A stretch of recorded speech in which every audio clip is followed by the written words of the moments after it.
Here we are. It's Friday, March 10th, 2017. Now we have some major moves taking place. And today is a very important day, especially for Bitcoin. What we see is Winklevoss Bitcoin Trust ETF. It's up in the air today. Bitcoin prices, they reached all-time highs on expectations that the Securities and Exchange Commission, they're going to be making a decision about Winklevoss Bitcoin Trust Exchange Traded Fund, and that's today. Now the cryptocurrency, it's above $1,300 right now, and it's the first time today. It's now higher than where gold is trading. Now, the Securities and Exchange Commission, they confirmed that it would make a decision about Winklevoss Bitcoin Trust Exchange Traded Fund today. More than 3 years following requests for approval. The question: will the SEC allow the BATS stock exchange to change its rules to offer the ETF, which would allow investors to buy Bitcoin like stock? Now, one thing that you need to consider about what Bitcoin is, what it really is. Consider this: Goldman Sachs, Visa, and Accenture, ACN, they've taken a leap. They're investing in Bitcoin and blockchain, a digital ledger of Bitcoin. Early this year, Accenture said that blockchain technology could reduce infrastructure costs for 8 of the world's 10 largest banks by an average of 30%. And as Bloomberg reported, even China can't rid the country of Bitcoin. And so what we're seeing is, by eliminating cash and cash transactions and by moving over to this digital currency, the world's 10 largest banks are going to be cutting costs 30%. So they're going to be increasing their profits by Bitcoin's existence and use. And so what they're saying is, what the allure of Bitcoin is, it allows people to make financial transactions anonymously, and government attempts to stamp it out have just added fuel to the fire. Our government is Goldman and Sachs.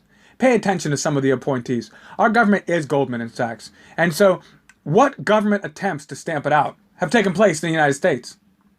None. In fact, it's making headlines on the government-controlled media. And anonymous transactions, nothing is anonymous in the United States. Don't forget the Freedom Act. They're watching all online transactions that take place, all transactions of money. Don't forget your credit card purchases that you use to convert your money over to Bitcoin. It was all online. So what we're seeing, if the Bitcoin ETF is approved, investors, they should proceed cautiously, because what they're doing is now creating futures also for the Bitcoin. And so there's money in it. They create futures for it, and then they'll be able to control the cost and the price. And more than that, there's an attempt to move over the world's currencies into Bitcoin. A lot of the countries, they're seeing people move into Bitcoin, and they act like it's somehow the people's defense against collapsing currencies. But the potential new product would provide liquidity. The historic volatility of Bitcoin suggests the risk could be high. And unlike other currencies, the demand drivers are less transparent to us. So what we're seeing with the futures contracts puts probability at 53%. And so we're seeing, if the SEC approves the BATS rule change, all manner of American Muppet retail investors can YOLO into Bitcoin via a regulated ETF.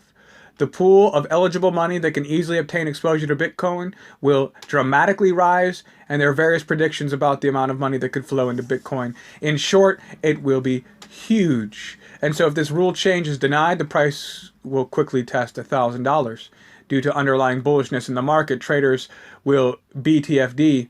If not now, the general consensus is that one of many ETF applications will be approved. And so what we are facing on Bitcoin, either way, it's good for silver. Either way, it's good for gold. Because they're comparing it, if Bitcoin is the new gold, what we're going to see as a result of Bitcoin and money flowing into Bitcoin is money is leaving the US dollar, the Federal Reserve dollar. The dollar is collapsing. Worldwide, it's something that is known. It's something that is desired. People no longer want to use the dollar.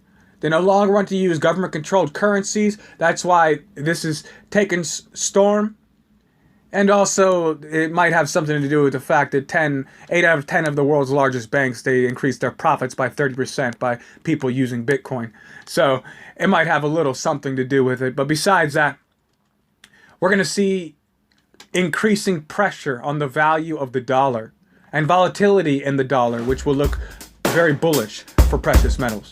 All right, I thank you guys for joining me here on the Silver Report. If you like the content, be sure to subscribe, like the videos, share the videos, get the word out. I thank you guys all so much for stopping by. As always, stay safe.